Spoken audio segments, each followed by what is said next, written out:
Time now for The Real Estate Connection with Stephen Theard, a realtor and certified probate and real estate specialist.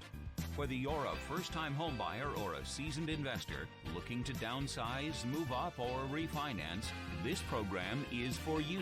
Our house in the middle of our street. Our house that you go to in the middle of our... From probate sales to landscape design to home repairs and maintenance, this is your weekly look into all things real estate. Now your host for The Real Estate Connection, Stephen Theard.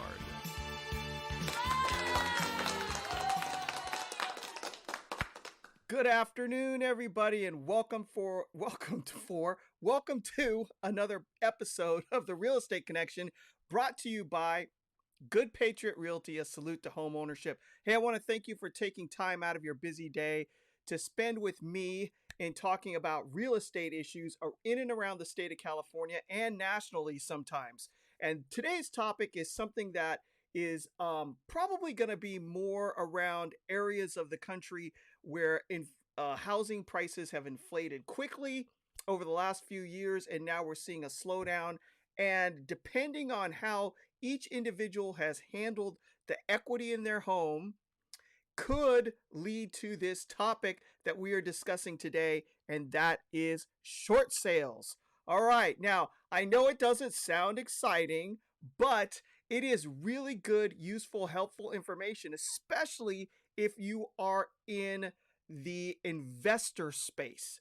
I have been contacted recently by more than 1, 2, 3 investors looking to get into real estate and have asked, various questions. And one was about foreclosures and short sales. So given that I just had that conversation with someone, I thought that we would bring this topic up today. So if you have any questions at the end, feel free to reach out to me at 408-472-0817. Again, 408-472-0817. And I would be happy to answer any questions you might have. I'm just straightening my hat. It seems a little funky today. I don't know why.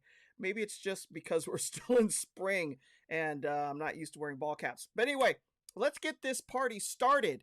All right. So the first question you need to ask yourself is what is a short sale, and why would we be talking about it right now in today's market?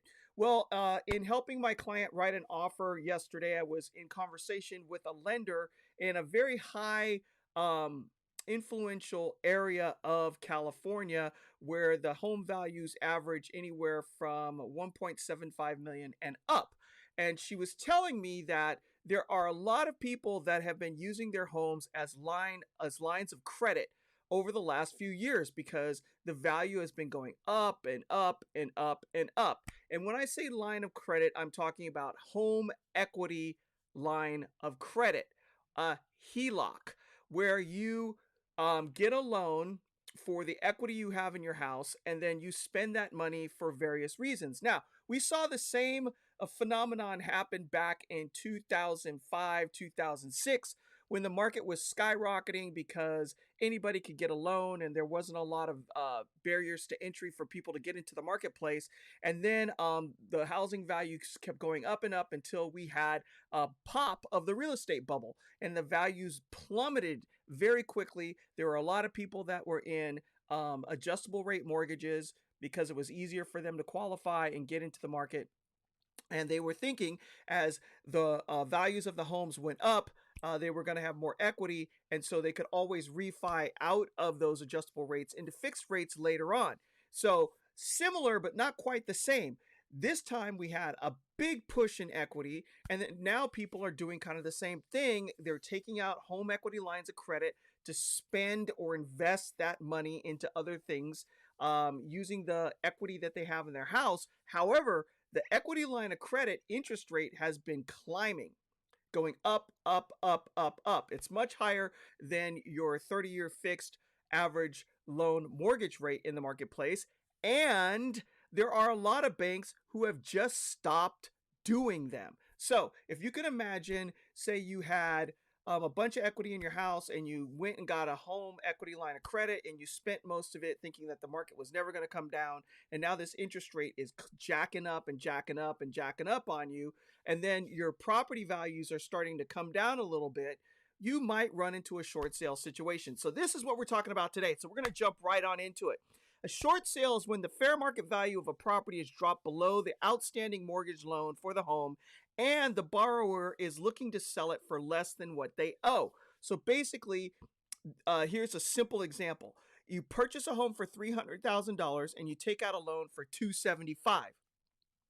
The fair market of the value of the home is dropped $50,000 to now $250,000, but you still owe $275,000 to the bank, right? You suddenly need to move because of a job transfer, and then you would be looking to sell your home for $250,000 when you owe the bank $25,000 more. You would be selling the home $25,000 short of the total loan amount, thus a short sale. So again, you buy a house for $300K, you get a loan for $275,000, the value drops to $250,000, you have to sell it plus all the closing costs and fees, and so you don't have enough money to pay off the loan. It's $25,000 short. Now, you may ask me, Stephen, what's the big deal? I'm only 25 grand short. What's going on? Well, the answer is that lenders require that you pay off the loan completely before you can transfer title to the property to a new owner. Okay, so usually in a house that has equity because either the value has gone up or you've put a bunch of money down, you'll still be able to sell the house even if the value is dropped because you'll have enough ownership into the house so that you can still pay off the loan. However, if you cannot pay off the loan, then you're stuck with either one of two situations. You're either going to have to write a check yourself for the difference of what you owe the bank versus what the house sold for or is going to sell for, or the bank has to give you forgiveness for that short sale amount, meaning you're selling the house short of what you owe. So now that we have a basic understanding of what a short sale is in general, let's walk through the nuts and bolts of how it works. All right, so during the downturn in 2007, there were a lot of homeowners in this exact situation. However, the circumstances were much worse. So I fibbed. We're going to go more into the details of what happened back then, which made it so bad. Like I said, the market was made up of air. Lending rules were extremely easy. Non-qualified buyers were getting in over their heads. 100% financing was everywhere. Adjustable rate mortgages were everywhere. There were also something called prepayment penalties that we don't have anymore today because those rules have been changed. You couldn't pay off your loan early because you'd have to pay a penalty to the bank. And so laws have been passed that have made prepayment penalties go away. All right. So it was the perfect storm. When home prices started to fall, interest rates and adjustable loans were going up. Homeowners who purchased at the peak of the market did not have the equity needed to refinance payments as they went up. And additionally, the job market was slowing down and income decreased for many. So we're seeing similar of what's going on back then today also with the economy. We're having banks fail and collapse. We're having people getting laid off from their jobs. But now on top of that, we have inflation, right? Everything is costing more money. If you're going out to eat, you've noticed that you're still paying maybe $18 for that really nice burger that you got before, except for now they're giving you half the fries and the salad has shrunk in size, or the size of the sandwich itself has shrunk. That's what we are seeing in the market as inflation. The cost of eggs, the cost of gasoline, especially the cost of energy has gone through the roof up here in California for various different reasons that we won't get into. So what is the main benefit of a short sale versus a foreclosure or handing over the keys to the house? Now, you're saying, whoa, Stephen, whoa, hold your horses. What's going on? Foreclosure, handing over the keys to the house? Well, you have to understand that back in 2007, this was happening on the regular. People were just walking out the front door. And you want to know why? They had no down payment on their house. It was essentially a rental. They were paying their mortgage, but they had no equity. So they really weren't walking away from anything other than a headache and a bill. So people would just walk out the front door and go rent something and never pay their mortgage again and let it go into foreclosure, right? But there were some serious consequences to those actions, and we're going to go through those right now. The key advantage is being able to obtain another loan sooner, right? Generally speaking, you will have to wait 2 to 6 years before you will be able to get another home loan at a decent rate if you go into foreclosure, right? 2 to 6 years is a very long time. And you may be financially stable and ready to purchase another home in less time. Happens all the time, right? The sky's falling. You think everything around you is crashing all over the place, right? And you panic, things happen, and then you get out from underneath it, and then a year later, you're stable. You've found a new job, you're renting again, your life is turned around. A lot can happen in 12 months. So if you let your house go into foreclosure and walk away and not do a short sale to get out from underneath the property, you could be stuck in what we call financial credit jail for 2 to 6 years. That's a long time, right? You're paying rent. Rent. You're not owning anything. It's just going out the door. You just have a roof over your head. And since you've been a homeowner, you have this idea and concept of wanting to be a homeowner again, and you feel stuck. So we don't want you stuck. So if you're looking at going into a foreclosure because you can't afford to pay the payments on your house and your home equity line of credit, it's better to do a short sale if you can't sell it for covering the entire dollar amount than to go into foreclosure. And if you see this train coming, right, do not panic. Even though interest rates are higher, if it makes sense to consolidate, meaning refinance the house, get rid of that 3%, and also get rid of that 8 or 9% HELOC and drive it down into 6% combined, that may be the way to go also. Just giving you all your options. But we're talking about short sales today, right? So your credit report is mostly affected by failing to pay your mortgage. So if you can maintain your mortgage payments during a short sale, the hit to your credit will be lower. All right, so now that we've covered the history and kind of what the consequences are if you go into foreclosure and you do not do a short sale, now let's talk about the process. So how does a short sale work in practice, right? Because everything, the concept itself is very simple, right? I owe the bank $275,000. I want to sell my house for $250,000. Bank, I can't give you the extra 25, so will you forgive the debt, right? Simple concept, but lots of moving parts on how to get it done. So we're going to walk through that. All right, so first of all, if you are in this position and you need to do a short sale, you need to consult a real estate professional with experience in handling short sales. And I will do this. That's me.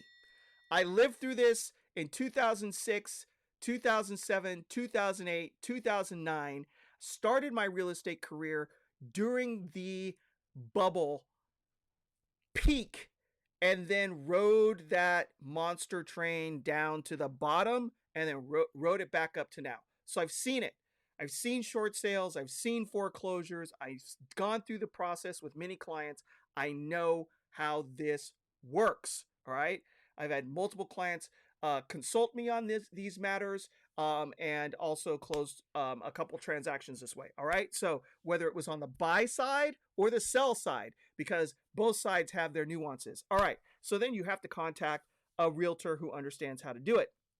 Then the seller and the realtor decide on a price for the home and list it for sale on the multiple listing service with the caveat the home is being sold as a short sale. You need to disclose that to the buyers because there's all sorts of things that come into play when this happens. All right.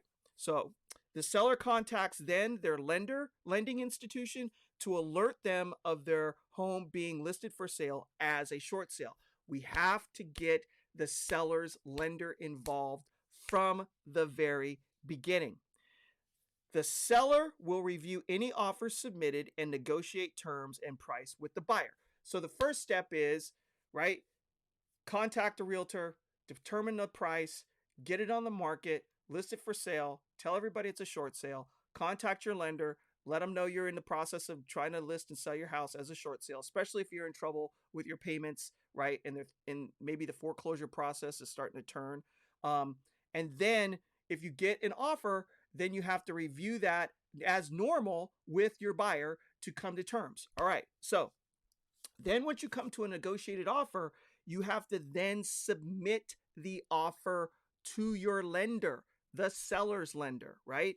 Because the lender who has the loan for the house is the one who has to give the forgiveness of debt. So they want to see the offer, they want to see what the terms are, and they want to look at this transaction to see what's going on.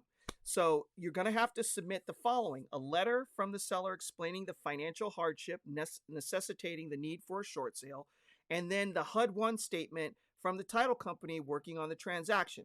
Then the seller's bank will order an appraisal of the home being sold. So in a short sale, you've got two appraisals. You've got one coming from the bank that holds the note, the seller, right? They're going to do one first because they want to see whether or not this offer is living up to what the fair market value is of the property in the current real estate market before they make a decision. All right. So the seller's bank will compare the appraised value to the offer submitted. Then the seller's bank can either decide to accept the offer presented or ask for more money from the buyer, right? So your bank is now in the negotiating process. It's not just you anymore. It's a short sale. So you've got to bring them in, and they have to determine whether or not they're going to accept the offer or if they're going to ask for more money. So even though you've negotiated the deal with the buyer, the bank can come in and turn everything on its head, right? Okay. So the buyer is at no obligation to move forward with the bank's offer, right? Should the buyer back out, the seller can adjust his or her listing price to the bank approved value. So we've seen this happen before back in 2007 and 2008. You send in this entire package to the bank, and the bank says, nah, we don't want the offer. We want an additional $25,000. And the buyer says, no, thank you. I'm out. I don't want to buy it anymore. And based on how the rules are put together and the way the contracts are put together, this can happen. So then all of a sudden you don't have a buyer anymore, but that's okay. Now you know what dollar amount the bank will accept. So then you adjust your listing price to that dollar amount. And so when the next buyer comes in, you got a slam dunk. All right. If the bank accepts the offer from the buyer, a bank approval letter will be sent to the seller for acceptance or rejection. All right. The seller is at no obligation to accept the settlement offer from the bank. So the letter that the bank is going to send is a settlement offer. They're going to say, yeah, we accept this offer under these terms. And the terms could be all sorts of things. It could say, right, we're going to let you sell it. We're going to forgive the debt, but you're going to owe us that $25,000 and we have the right to come back and get it from you later. Or they could say, we're going to forgive the debt altogether and we're not going to come after you for the other $25,000. I mean, so you as a seller will have to review the letter that comes from the bank and decide whether or not those terms are acceptable for you, the seller, as well. Okay. What should the seller be looking for in an approval letter from the bank?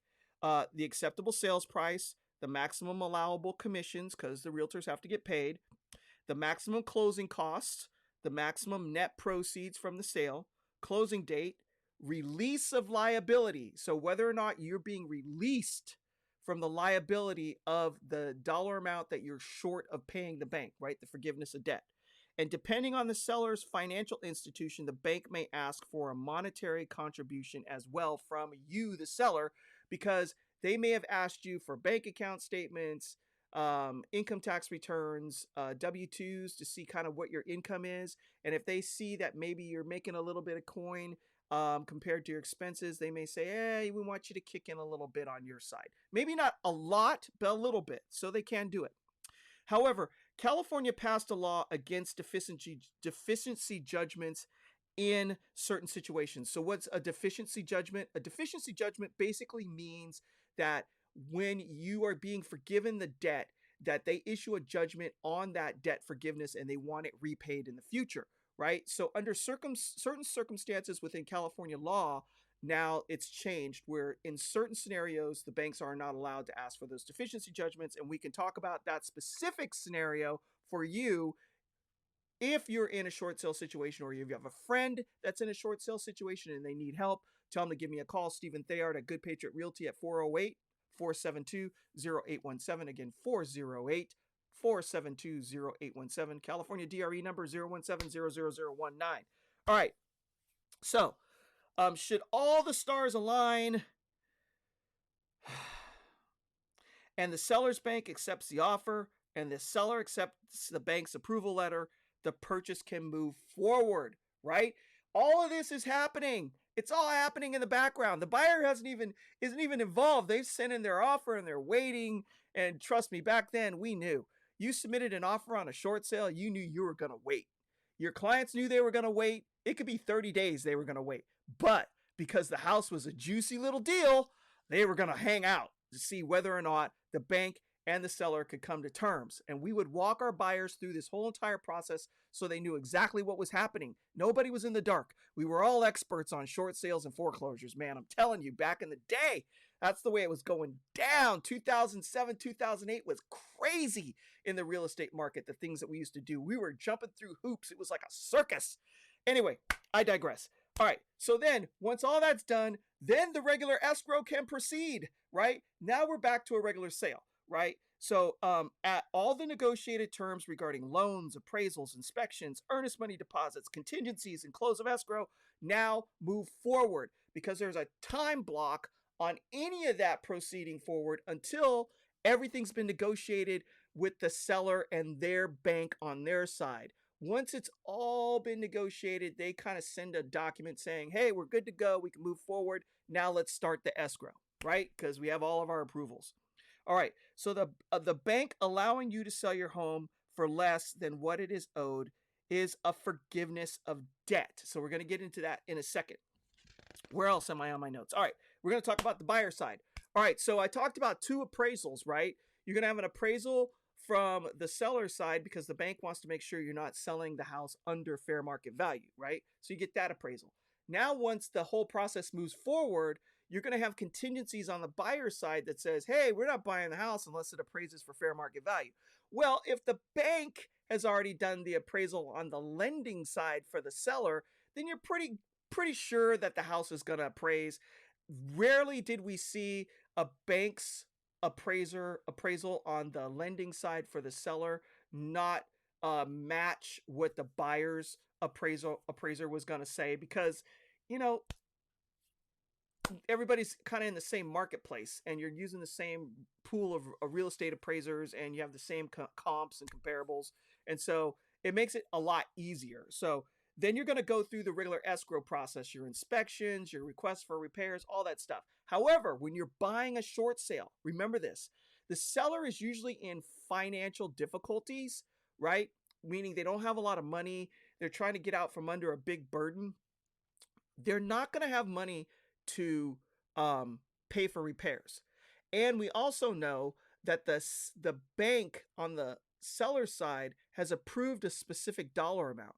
So if you're kind of hamstrung and not able to ask for repairs or reduce dollar amounts on the sale of the property, because then you're going right back into the negotiation process on the seller side, which is going to delay the close of escrow. So when you're buying a short sale and you're on the buyer side, you have to know that you're probably going to get the house in as-is condition. There's probably going to be some deferred maintenance going on, and you're probably not going to be able to get any credits for repairs or any of that because the seller doesn't have any money. They're tapped out. That's why they're doing a short sale in the first place.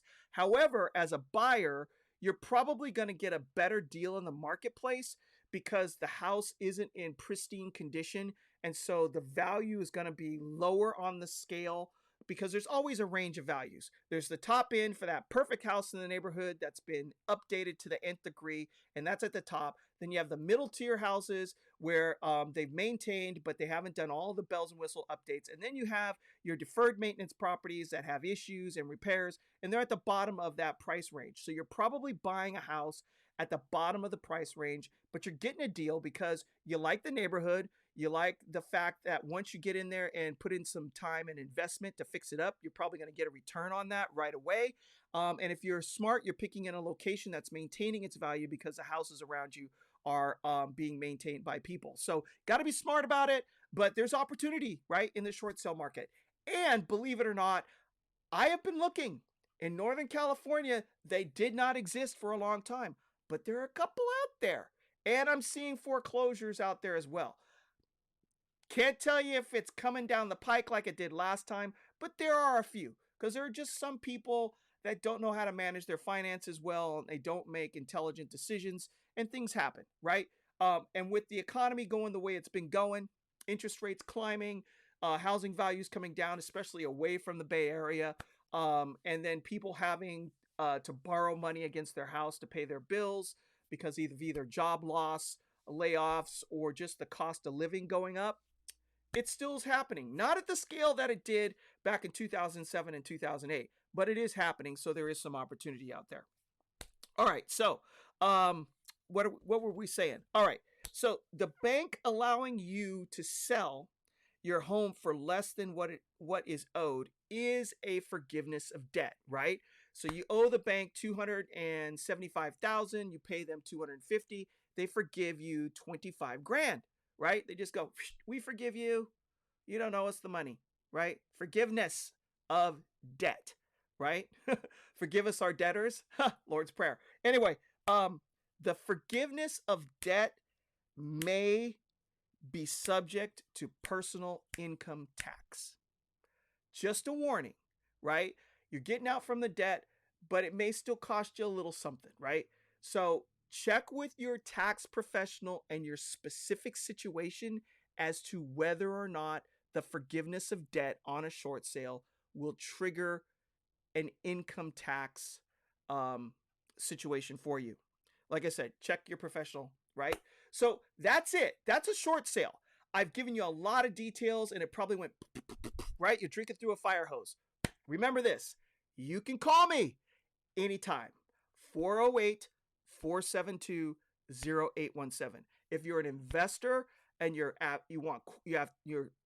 questions about short sales and you want to know how they work because this sounds intriguing to you, and you want to look into that opportunity, give me a call. I can walk you through it, and then I can help you search for them. And foreclosures too, because there are some out there. There aren't a lot in the tighter areas of the Bay Area around Santa Clara County, but out in Central Valley, Modesto, Atwater, Stockton, Sacramento, there's a few more out there. And if you're looking to buy for a long-term hold and a rental property, there's some deals to be had if you have a mind to go in there with eyes wide open, seeing what the potential is, and then grabbing something while you still can, right? I know interest rates are up, but it's also driving values down, and interest rates rise and fall all the time. So you get in, get some rental income, you're making enough money to cover your payments, and then the interest rates drop. What do? Boom! Refinance, baby. That's right. You refinance the loan, you drop that interest rate, and all of a sudden, that payment that's coming in the door isn't just covering, it's positive cash flow. So you got to think ahead. The opportunities are in the market right now today, okay? So don't be scared. And I'm going to leave you with this. Be strong and courageous. Do not be afraid. Do not be discouraged, for the Lord your God will be with you wherever you go. Remember, if you have any questions about short sales or distressed properties, give me a call, 408-472-0817. Or if you just want to work with me to help you with your residential purchase, whether you're looking to buy your house, your first home, or move up into that bigger home, or downsize, I'm here for you. Stephen Theard with Good Patriot Realty, 408-472-0817, located here in beautiful Northern California.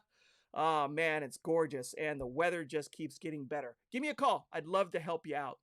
And so with that, if you don't want to miss another podcast, check us out on Apple Podcasts, Spotify, iTunes, and iHeartRadio. Just look for The Real Estate Connection by Stephen Theard. I think if you type in my name, you'll find it easier. Stephen Theard under podcasts. I'd love to have you subscribe. And if you're watching on Facebook, go ahead and like that. And remember where it is. Maybe tag your friends in the comments. And if you're watching on LinkedIn, I appreciate your time. I know all you professionals are busy and have other things to do. So God bless you. God bless the United States of America. And enjoy the spring. Get out and get some sunshine. We'll talk to you later. We'll see you on the next episode. This has been The Real Estate Connection with Realtor and Certified Probate and Real Estate Specialist Stephen Theard. Licensed Cal BRE number 0170019. For more information on this program, visit realestateconnectionradio.com. To contact Stephen directly, call 408-472-0817 or email info@realestateconnectionradio.com. And be sure to tune in next week at this time for The Real Estate Connection.